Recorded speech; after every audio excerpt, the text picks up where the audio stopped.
की जय। बोलो श्री सतगुरु महाराज की जय। पन्ना धाम की जय। सर्व सुंदर साथ की जय।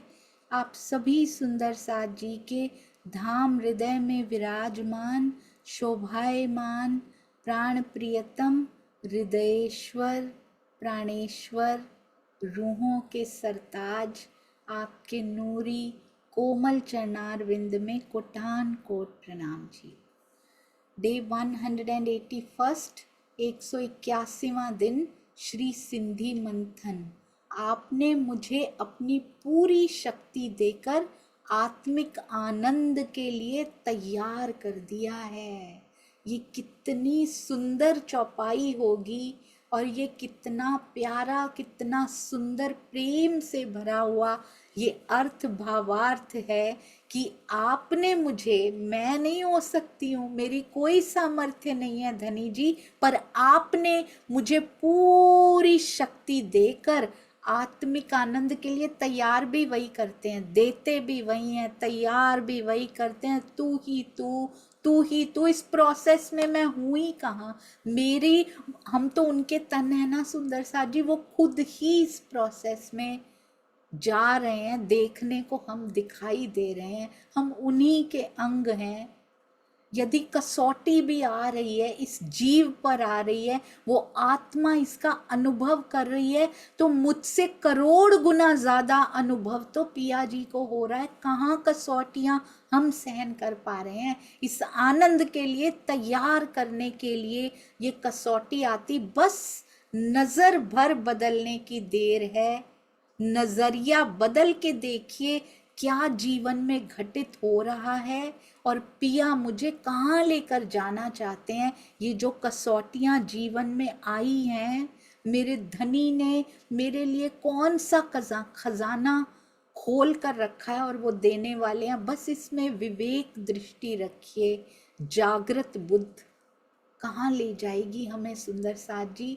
हमें तैयार करते जा रहे हैं पिया, आत्मिक आनंद देने का सोच लिया, मूल स्वरूप के हृदय में आ गई है। यदि हम चाहें भी तो उनके लिए एक आंसू भी नहीं निकाल सकते। ये जीव सुंदर साथ जी इतना इतना पत्थर ये जीव है कि इसके हिये में कहाँ आंसू आते हैं। पर ब्रह्म के लिए, पिया के लिए ये जो देता है वही देता है। विरहा क्या हम कर सकते हैं? क्या ये जीव विरहा कर सकता है? ये इस लायक है? विरहा भी वही देता है और इतना मीठा होता है, इतना मीठा होता है कि ऐसे लगता है कि ये विरहा खत्म हो गया, चाहे आगे दीदार ही है, पर विरहा खत्म हो गया तो फिर क्या मैं विरहा से मिल नहीं पाऊंगी कभी। इतना मीठा आनंद होता है। दुनिया में कोई दुख हो तो कितना दर्द होता है, कितना दुख होता है, दुख भरा दर्द होता है। ये फर्क है सुंदर साथ जी। दुनिया में दर्द होता है तो दुख देने वाला दर्द होता है, लगता है पीछा छूट जाए इससे। पर विरहा का जो दर्द होता है ना, वो सुख देने वाला दर्द होता है, वो मिठास देने वाला दर्द होता है। उससे पीछा छुड़वाने का मन नहीं करता कभी, लगता है ये कंटिन्यूअस रहे, उसमें इतना रस, इतना आनंद है। स्वामी जी बहुत सुंदर लिखते हैं, विरहा में जो इतना सुख है आता है ना, तो कौन सुख होसी विहार। यदि विरहा में इतना सुख है तो तेरे विहार में कितना होगा, तेरे संग में, तेरे मिलन में कितना सुख होगा। तो कहते हैं विरहा के सुख में और दीदार के सुख में डिफरेंस क्या है। विरहा का सुख खत्म हो जाता है जब दीदार होता है, तो फिर विरहा नहीं आता कभी, क्योंकि एक बार, यदि एक बार उसकी झलक भी मिल गई, वो अखंड हो जाती है।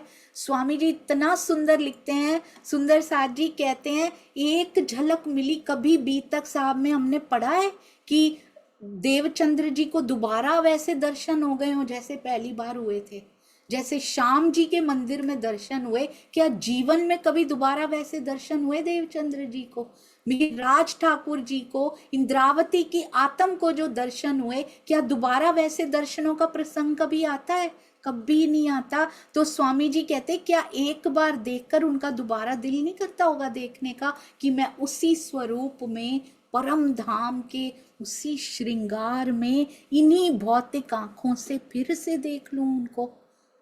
नहीं करता सुंदर सा जी। कहते उनका क्यों नहीं दिल करता दोबारा से? क्योंकि एक बार जो उसको देख लिया, वो उसके बाद जाता ही नहीं है। वो अखंड रूप से उसको देखती रहती है आत्म। वो झलक अखंड हो जाती है उसके अंदर। माया लाख चाहे वो नहीं जाता उसके बाद। इसलिए एक बार मेहनत करनी है सुंदर साथ जी। एक बार एक झलक मिल जाए उसके बाद कहते संपूर्ण उनके हृदय में आत्मा मगन हो चुकी। अब उनके अंदर ही अक्षर ब्रह्म की आत्मा कहते मगन हो गई। 5000 साल तक तो रास के सुख में ही मगन रही अक्षर ब्रह्म की आत्मा। तो ये तो फिर पिया के दीदार हैं, इसमें कैसे मगन होती होगी आत्मा? सोचिए। एक बार क्या मिले उसके बाद उसने कभी चाहा ही नहीं कि दोबारा मेरे सामने आ जाए, क्योंकि वो उसके सामने ही रहते हैं। हर पल हर घड़ी आत्म के सामने होते हैं। ऐसा दीदार होता है ये हमारे धनी जी का। और अब चलते हैं श्री सिंधी की अति प्यारी अति सुंदर चौपाई। ये मैं आपके साथ आज शेयर भी करना चाहूँगी। इसमें बहुत सारी रेफरेंस की चौपाइयाँ जो हमारे बहुत प्यारे यूएस सुंदर साथ जी ने सजाई भी हुई हैं। तो हम इस पे थे। सुंदर साथ जी कहते हैं पट अर्स अजीम, जो हमारा प्रकरण चल रहा है 8, चौपाई नंबर ये है 18। मुराई की उघाड़े कहते हैं ये जो अर्स अजीम का पट है, पर ये परम धाम का दरवाजा है, ये आपने मुराई की उघाड़े शुरू से ही खोल रखा है आपने। जे मुंह कोठिए लिकंदी, अगर आप मुझे लुक कर छुप कर बुलाते हैं तो आऊं को ना अच्छा लिखे, तो मैं छिप कर अकेले क्यों ना आऊं आपके पास। ये बहुत सुंदर भावार्थ स्वामी जी ने लिखा है, उसको पढ़ते हैं। आपने कहते हैं सदगुरु धनी श्री देवचंद्र जी सबको परम धाम के 25 पक्षों एवं युगल स्वरूप की शोभा श्रृंगार का वर्णन सुनाया करते थे, ताकि उसको दिल में बसाकर सुंदर सा जागृत हो सके। श्री मुखवाणी एवं श्री बीतक साहब में ये प्रसंग इस प्रकार वर्णित है। सब शोभा देखो निज नजर, ये है सुंदर साथ जी। सब शोभा देखो निज नजर, अपना वतन निज घर। उस समय मेरे मन में यही इच्छा रहा करती थी, मैं अपने मूल घर परम धाम की सारी शोभा को अपनी नजरों से, अपनी निज नजर आत्मिक चक्षुओं से देखूं। जीव की नजर नहीं, शरीर की नजर नहीं, निज नजर यानी आत्मिक नजर, आत्मिक चक्षुओं से, आत्मा की दृष्टि से देखूं। चितवन में बैठकर अपना वतन निज घर, और निज घर को देखूं, उसकी संपूर्ण शोभा को देखूं। धनी कह कह चित्त चढ़ाई, बहुत सुंदर। कहते धनी श्री देवचंद्र जी ने चर्चा सुना सुना के, कह कह के, बार बार बता बता के मेरे चित्त में उस शोभा को चढ़ा दिया था। बार बार रिपीट कर कर के मेरे चित्त में चढ़ गई थी, हृदय में, पर नैनो अजूना दिखाई। पर मुझे आत्मिक नेत्रों से दर्शन नहीं हुए थे, अभी देख नहीं मैं पाई थी। ये जब कहती है ना कि अब मुझे जैसे आपको दिखाई देते हैं, मुझे दिखाई क्यों नहीं देते, जैसे महामती जी, तब तो मिहिरराज जी उनको कहते हैं, तो ये उस समय की बात है। कहते हैं मेरे मन में इच्छा रहती थी मैं मूल घर परम धाम की शोभा को अपने आत्मिक चक्षुओं से देखूं। ये वर्णन श्री परिक्रमा प्रकरण 3 चौपाई 7 में है। श्री राजी ने सदगुरु धनी श्री देवचंद्र जी के स्वरूप में निज धाम की शोभा का बारंबार वर्णन करके मेरे हृदय में तो बसा दिया था, किंतु अपने आत्मिक नेत्रों से इस तरह गहन रूप से मैं अब तक नहीं देख पाई थी। भावार्थ, अब विक्रम संवत 1703 तक श्री मिहिरराज जी ने स्वयं को कठोर साधना के मार्ग पे चलाया। उसके पश्चात 1708 तक अरब में रहे। 4 वर्ष, 2 वर्ष भाई के यहाँ और 2 वर्ष कला जी के यहाँ पे विरहा में गुजारे। विक्रम संवत 1712 में 3 से लेकर और 1712 तक हो गए 9 साल सुंदर साथ जी। सदगुरु धनी श्री देवचंद्र जी के धाम गमन के पश्चात युगल स्वरूप उनके धाम हृदय में विराजमान तो हो गए थे, किंतु उन्हें इसका आभास नहीं था। विक्रम संवत 1715 में हबशे में जाने पर श्री मिहिरराज जी ने 6 माह तक स्वयं को विरहा की प्रचंड अग्नि में झोंक दिया, जिसके परिणाम स्वरूप उन्हें युगल स्वरूप का प्रत्यक्ष दर्शन हुआ और ब्रह्मवाणी का अवतरण एवं जागनी लीला प्रारंभ हो गई। किंतु विक्रम संवत 1740 में श्री पद्मावतीपुरी धाम में श्री जी के विराजमान हो जाने पर खिलवत, परिक्रमा, सागर और श्रृंगार ग्रंथ का अवतरण हुआ। इस समय 1740 में लिखा है सुंदर साथ जी, इस समय ज्ञान का सूर्य मध्याह्न की अवस्था में चमक रहा था। सुंदर साथ में परम धाम की शोभा को विस्तृत रूप में आत्मसात कराने के लिए स्वयं धामधनी ने श्री महामती जी की आत्मा को प्रत्येक पक्ष का आत्मचक्षुओं से स्पष्ट रूप से दर्शन करवाया तथा सब की आत्म जागृति के लिए उनके मुखार विंद से अवतरण भी कराया। संक्षेप में यही कहा जा सकता है कि स्वयं श्री महामती जी की आत्मा को परम धाम की जितनी वृहद अनुभूति परिक्रमा ग्रंथ के अवतरण के समय हुई, उतनी अब तक बहुत सुंदर 1715 से 1740 के बीच में नहीं हो सकी थी। इस चौपाई के चौथे चरण पर नैनो अजू ना दिखाई का यही भाव है। सोचिए सुंदर साथ जी, जब तक ये 4 किताबों का अवतरण नहीं हुआ, और आपको पता है श्यामा जी की पूर्ण जागनी भी तभी हुई जब खिलवत, परिक्रमा, सागर और श्रृंगार ग्रंथ के अवतरण की तैयारी हुई। और देखिए इंद्रावती जी की भी पूर्ण जागनी तब हुई जब ये 4 किताबें उतरी। पर क्या पहले ही उतर जाती, पहले ही पता लग जाता? ना ना ना, स्टेप बाय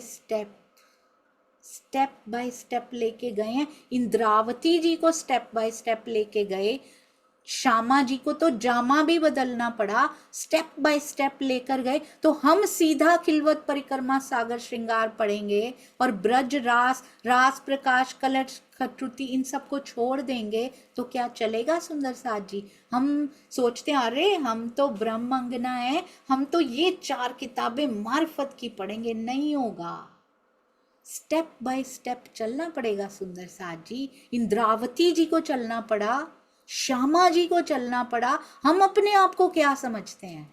हम नहीं रास पढ़ेंगे, उसमें तो ब्रजरास का वर्णन किया हुआ है। हमें क्या लेना देना ब्रजरास से? महामती जी को क्या लेना देना था अगर हमें लेना देना नहीं है तो? देवचंद्र जी तो चर्चा ही वही करते रहे और अभी तक सुंदर साथ जी दीप बंदर में जाते हैं, ब्रजरास की बातें करते हैं। उनके अंदर पूरे के पूरे राज्य समा चुके हैं। श्यामा जी के अंदर पूर्ण स्वरूप में राज्य समा चुके हैं।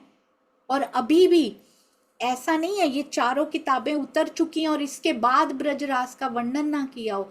तब भी आता है जब महामती जी चर्चा करते हैं, अभी भी श्री कृष्ण जी के रूप में भी दर्शन देते हैं, मोहम्मद साहब के रूप में भी दर्शन देते हैं, श्री देवचंद्र जी के रूप में भी दर्शन देते हैं। जिस रूप में चाहे सुंदर साथ, और परम धाम के श्रृंगार में भी आत्मिक दृष्टि से सुंदर साथ को इन 4 के दर्शन होते हैं। तो क्या उन्होंने कृष्ण जी को छोड़ दिया, देवचंद्र जी को छोड़ दिया? किसको छोड़ दिया? मोहम्मद साहब को छोड़ दिया। ना कृष्ण जी को छोड़ना है ना मोहम्मद साहब को छोड़ना है सुंदर साथ जी, किसी को नहीं। जिसमें मेरे धनी आए उनका जोश ही आया हो। हम कौन होते हैं कि हम ये वाली पढ़ेंगे और रास किताब में क्या पढ़ा है? मेरे लिए आई है सुंदर साथ जी, एक एक शब्द पिरोया गया है कितने प्रेम से, और परम धाम की खिलवत परिक्रमा सागर श्रृंगार के कितने भेद रास किताब खोलती है। अगर पहले नहीं पढ़ा, अगर पहले नहीं मंथन किया, उनको प्रकाश को मंथन नहीं किया, श्री कलश को मंथन नहीं किया, तो ये चारों के भेद भी नहीं खुलते हैं। तभी स्टेप बाय स्टेप चलना पड़ता है। सीधे जाइए पीएचडी में लीजिए, यहाँ एडमिशन देता है कोई? तो ये किताबें पीएचडी हैं सुंदर साज जी। हम सोचे हम ये बन चुके हैं, नहीं होता वो। हमें पुराना नहीं पता अगर, तो नहीं कर पाएंगे, इतनी इम्पोर्टेंट। और ये जब चार आ गई तो उसके बाद कहते हैं इतनी अनुभूति महामती जी को की आत्मा को कभी नहीं हुई थी जितनी अनुभूति परिक्रमा के अवतरण के समय उनको हुई। ये चौपाई परिक्रमा में ही लिखी गई है कि धनी कह कह चित्त चढ़ाई पर नैनो अजू ना दिखाई। अभी नैनो में मेरे उतना नहीं हुआ था, नहीं देख पाई थी जितना अब हो रहा है। बहुत सुंदर सुंदर सा जी। अब अगले ही रेफरेंस की चौपाई ही देते हैं, ये देखिए। धनिये आगू अर्स के कहे तीन चबूतर, धनिये आगू अर्स के कहे तीन चबूतर, दाहिनी तरफ तले तीसरा हरा दरखत तिन पर। ये भी श्री परिक्रमा प्रकरण 30 चौपाई 16। सभी सुंदर साथ ये जानते होंगे कि लाल और हरा वृक्ष आया है चांदनी चौक में, पर ये कहाँ से देख रहे हैं खड़े होके? ये हम जैसे मूल मिलावे की ओर जाते हैं, पूर्व की तरफ हमारी पीठ होती है, पश्चिम की तरफ हमारा मुख होता है, इसमें चबूतरे पे खड़े होके देख रहे हैं सुंदर सा जी। रंग महल के द्वार के बाहर के चौक में खड़े होकर देखा जा रहा है, और मुख हमारा उल्टी तरफ यानी वृक्षों, लाल हरे वृक्ष की तरफ मुख करके ये खड़े हैं।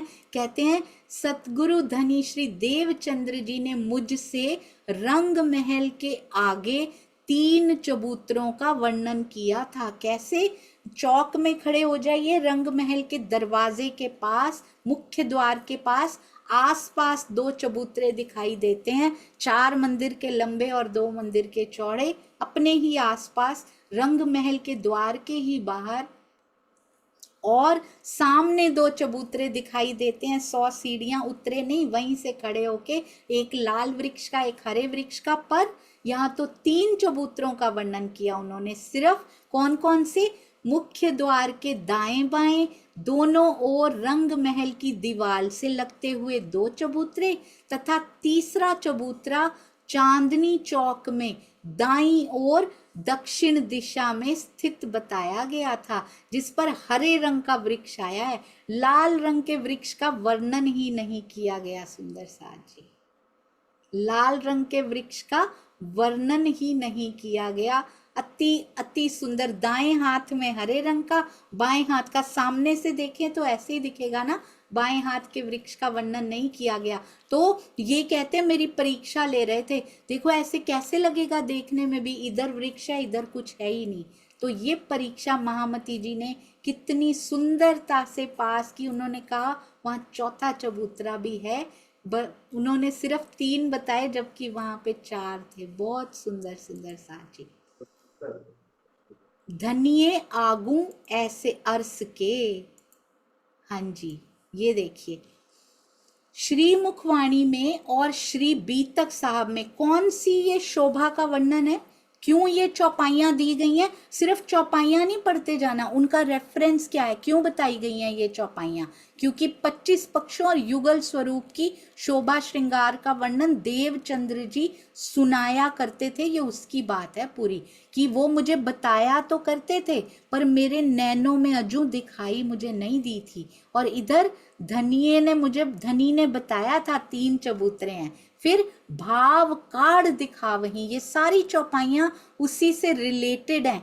ये भी ध्यान रखना चाहिए, हम चौपाई देखते हैं उसको पढ़ जाते हैं, कहाँ रेफरेंस से ये स्टार्ट हुई थी, क्यों यही चौपाइयां बताई गई हैं। अब कहते हैं भाव काढ़ दिखा वहीं, ये मुझे इतना प्यारा लगता है सुंदर साथ जी कैसे देवचंद्र जी, कैसे हाव भाव हमारे धनी के मुखार बिंद पे आते होंगे सदगुरु धनी श्री देवचंद्र जी के, कि उनके मुख पर ही जैसे ब्रज दिखाई देने लग जाती है। उनके मुख ऐसा हो जाता है कि रास हो रही है, बहुत सुंदर। ऐसे लगता है जमुना जी का कल कल कल कल करते पानी का प्रकाश उनके मुख पे दिखाई देने लगता है। वो आवाजें आने लगती है, दीवार पे बहती हुई जमुना जी चलने लगती हैं। सब चर्चा को रूप, हर प्रकार की चर्चा जब वो करते हैं, परम धाम के बारे में बताते हैं, जमुना जी के बारे में बताते हैं, तो उनके भाव मुख पर वैसे ही आने लग जाते हैं। ब्रज के बारे में बताते हैं तो वैसे भाव, रास के बारे में बताते हैं तो वैसे, और जब अपने जीवन के प्रसंगों के बारे में बताते हैं तो उनके मुख पे वैसे ही भाव आने लगते हैं। कितना सुंदर पिया का मुखार बिंद दिखाई देता है। वर्णन करें श्री राज को सुंदर रूप अनूप। पिया जी के श्रृंगार का जब वो वर्णन करते हैं, उनके रूप का, उनके सुंदर मुखार बिंद, सुंदर स्वरूप का वर्णन करते हैं, तो उनके मुखार बिंद पे कैसा वो तेज झलकने लगता है, कैसे भाव मुख पर आ रहे हैं। सुंदर साथ जो कोई ऊपर ऊपर से भी देख रहा हो, केवल उनके मुख को देखकर ही कितना आनंद प्राप्त कर लेता है, और जो गहराई में उतर रहे हो उनको कितना आनंद मिलता है। कहते हैं देवचंद्र जी, धनी श्री देवचंद्र जी चर्चा के अलग अलग प्रसंगों को उस प्रकार के भावों के द्वारा ही व्यक्त करते थे। ये श्री बीतक साहिब के प्रकरण 11 चौपाई 19 है। वे श्री राज्य के अनुपम सुंदर रूप स्वरूप का वर्णन किया करते थे। भाव निकाल कर व्यक्त करने का आशय स्वामी जी अपने भावार्थ में एक बात भी नहीं छोड़ते। इनको समझना ही हो शायद भाव निकालने की, उसको भी एक एक बात को एक्सप्लेन करते हैं हमारे सतगुरु, कि जब किसी करुण प्रसंग का वर्णन चल रहा हो तो चेहरे की भाव भंगिमा तथा आवाज भी घटना के अनुकूल ही होनी चाहिए। इसी प्रकार किसी हास्य रस का वर्णन करते समय चेहरे में और आवाज में उदासी नहीं झलकनी चाहिए। सुंदर साथ जी, यहाँ पर मीटिंग आईडी 445625 है, इसको ठीक कर दिया गया है दूसरी पीडीएफ में। हमारे प्यारे सुंदर साथ जी की बहुत सुंदर सेवा, इन चौपाइयों को ये देखिए कितना सुंदर श्रृंगारित करने की सेवा, पहले ही श्रृंगार किया और अपने भाव काढ़ कर हमारे सुंदर साथ ने भी श्रृंगारित किया।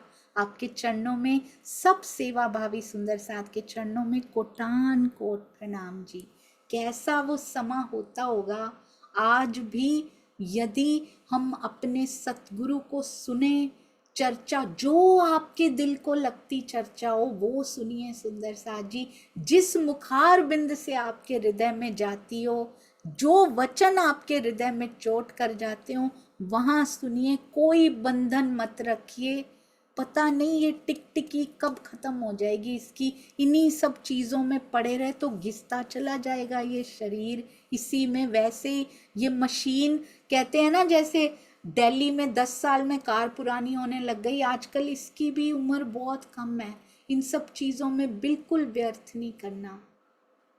मुझे कल ही मेरी बात हुई, मुझे पता लगा हमारे कांति भाई जी, हमारे श्री प्राणनाथ ज्ञान केंद्र पन्ना में जो वृक्ष लगे हैं ना, वहाँ पे उन्होंने कितनी सेवा की है उन वृक्षों की। रोज पानी देकर सविता बेन, कांति भाई दोनों गए थे सुंदर साथ जी वहाँ पे। सविता बेन रसोड़े की सेवा में लगी रहती थी हर समय। हमने इस बार भी देखा था वो रसोई से निकलती ही नहीं है। श्री प्राणनाथ ज्ञानपीठ सरसावा में भी पूरा समय उनका सेवा में डिवोटेड होता है। तो कांति भाई जी गार्डन में पूरी सेवा करते थे, बाग बगीचों का बड़ा ध्यान रखते थे। कितने प्रेम से उन्होंने उन पौधों को बड़ा किया, कितने महीने रह कर आए। उन्होंने तो जीवन सफल कर लिया सेवा में अपना। सुंदर सा जी हमारी बारी है। हम भी सेवा में स्वयं को अर्पित करें। कोई भी सेवा मिले, आसपास भी सेवा मिल रही है, उस सेवा से भी पीछे ना रहिए। अपने पड़ोसियों में सेवा मिले, कहीं भी मिले, सेवा सेवा होती है। इसलिए कोई अवसर ना चूकें किसी की मदद करने का, प्रेम करने का, प्रेम की तरंगें फैलाने का। सतगुरु पधार रहे हैं, उनको सुनने जाने का, उनका सानिध्य लेना तो अपनी बहुत बड़ी सेवा है। इसलिए हर सुंदर साथ सेवा के लिए, वाणी मंथन चितवन के लिए, प्रेम के लिए समय निकालिए। सुंदर साथ जी, अपने आप हृदय निर्मल हो कर बहने लग जाएगा। ये पत्थर का हृदय इंद्रावती जी ने जो सांचा बनाया है ना, ये पत्थर का हृदय पिघल पिघल कर मोम जैसा कोमल होकर उस सांचे में फिट होने के लिए तत्पर होने लग जाएगा। सुंदर साथ जी, उसके बिना रहा ही नहीं जाएगा। फिर महामती जी का आशय सब सुंदर साथ को युगल स्वरूप और परम धाम का साक्षात्कार करवाना है। इसलिए परिक्रमा सागर तथा श्रृंगार ग्रंथ के अवतरण के पश्चात जब अंतिम ग्रंथ मारिफत सागर भी अवतरित हो गया, तो विक्रम संवत 1748 से 1751 तक उन्होंने स्वयं गुम्मट जी की गुमटी में बैठकर चितवनी की तथा सुंदर साथ जी को भी चितवनी करने के लिए प्रेरित किया। देखिए, गुम्मट की गुमटी, धनी की धन्यानी, पिया की अंगना, बहुत सुंदर है। ये देखिए सुंदर साथ जी, इसका रेफरेंस क्या चल रहा था, ये इसका उत्तर दे रहे हैं। आपने परम धाम का दरवाजा प्रारंभ से खोल रखा है, मुझे छिप के बुलाते हैं। कैसे कैसे बुलाया उन्होंने, ये देखो। धनी ने चित्त चढ़ाई, धनी ने मुझे चबूतरों के बारे में दिखाया, भाव काढ़ काढ़ के उन्होंने दिखाया। और अब महामती जी चाहती हैं जैसे अब मुझे दर्शन हो रहे हैं, मेरी सारी सखियों को भी दर्शन हो जाएं। इसीलिए उनको ध्यान में बैठने की जरूरत नहीं थी चितवनी में, उनके तो अंदर अखंड हो चुकी है वो झलक। पर फिर भी 48 से 51 तक बैठे रहे, उनको देख के हम भी बैठे था। हम सीखें सुंदर साथ जी कि महामती जी चितवनी में बैठे हैं, हमें भी बैठना पड़ेगा। ये नहीं चलेगा, हमारे तो अंदर बसे हुए हैं, ऐसा नहीं चलेगा। सुंदर साथ जी, महामती जी बैठते हैं, उनके अंदर बसे हैं कि हमारे अंदर हैं, उनके अंदर साक्षात बैठक हो चुकी है। हमारे तो सूक्ष्म में बसे हैं, प्रत्यक्ष होना अभी बाकी है। सुंदर साथ जी सब सुंदर साथ को भी चितवनी करने के लिए प्रेरित किया। धाम चलने अर्थात धाम देखने के प्रसंग वाले सभी कीर्तन इसी समय उतरे। स्वयं श्री इंद्रावती जी द्वारा चितवनी करना ही अकेले आना है। ये है सुंदर साथ जी, ये आया अब तत्व चौपाई का निचुड़ के आता है ना। कहते हैं अकेले बुलाते हो तो मैं क्यों ना आऊं। वैसे कहती है धनी बुलाए मुझे एकली मैं जगाऊं, आपने मुझे अकेली जगाया, मैं जुत जुत बंद के सारे जुत्तों को जगाऊंगी। और क्या कहते हैं, मुझे अकेले बुलाते हो, मैं नहीं आऊंगी, मेरी सखियों को साथ में लेकर चलो। और यहाँ पर अकेले जाने क्यों ना आऊं, मतलब चितवनी में अकेले बैठ गई हैं उस समय। बहुत सुंदर सुंदर साथ जी, क्या क्या भेद छुपे होते हैं। कहते हैं उस समय 1748 से 51 में चितवनी करना ही अकेले आना है। हर कोई अकेले जा सकता है, बस पर आत्म को इकट्ठे उठना है। सुंदर साथ को भी उसमें लगाना, सबके साथ आना है। तो ये सिखा रही है हमें सुंदर साथ जी। स्वयं तो चितवनी में बैठो ही, सब सुंदर साथ को महामती जी ने उसमें लगाया। हमारी भी जिन जिन से बात होती है तारतम वाणी की महिमा के बारे में, चितवनी की महिमा के बारे में, रहनी की महिमा के बारे में, सेवा की महिमा के बारे में, वाणी मंथन की महिमा के बारे में उनसे बात करना। यदि वो सुंदर साथ हैं तो कभी मत भूलिएगा, क्या पता आपके मुख से निकला हुआ एक शब्द उनके जीवन को भी बदल दे। चलो चलो रे साथ, आपन जइए धाम।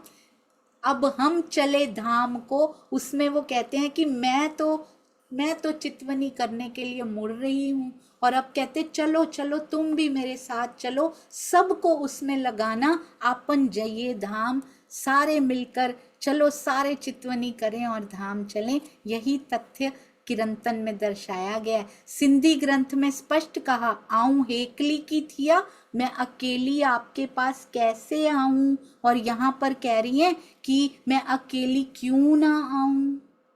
बहुत सुंदर सुंदर बातें, कैसी कैसी आंकड़ियां, कैसी कैसी कड़ियां, कैसी कैसी जंजीरा मुसाफ की, मोतियों में पिरोइए जब।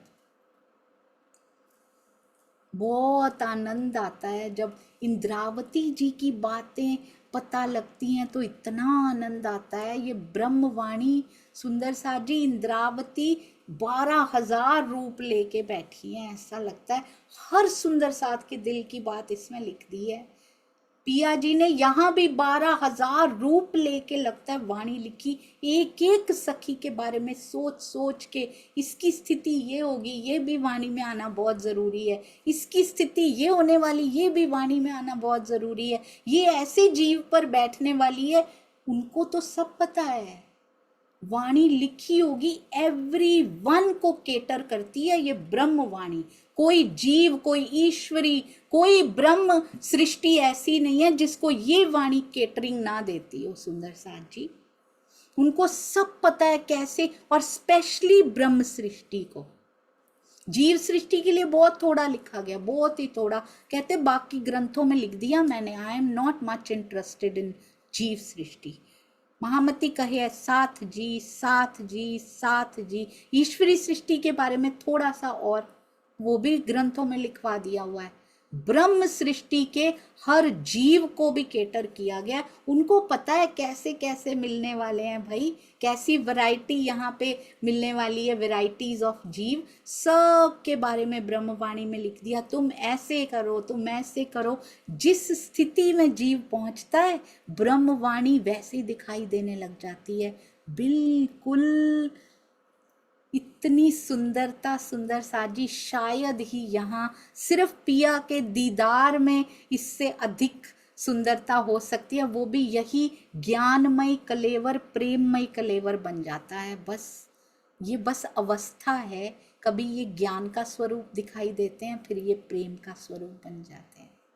बोलो श्री प्राणनाथ प्यारे की जय। बोलो श्री सतगुरु महाराज की जय। प्रणाम जी सुंदर साथ जी।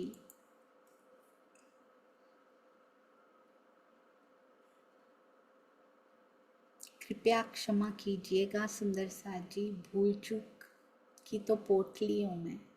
प्रणाम जी।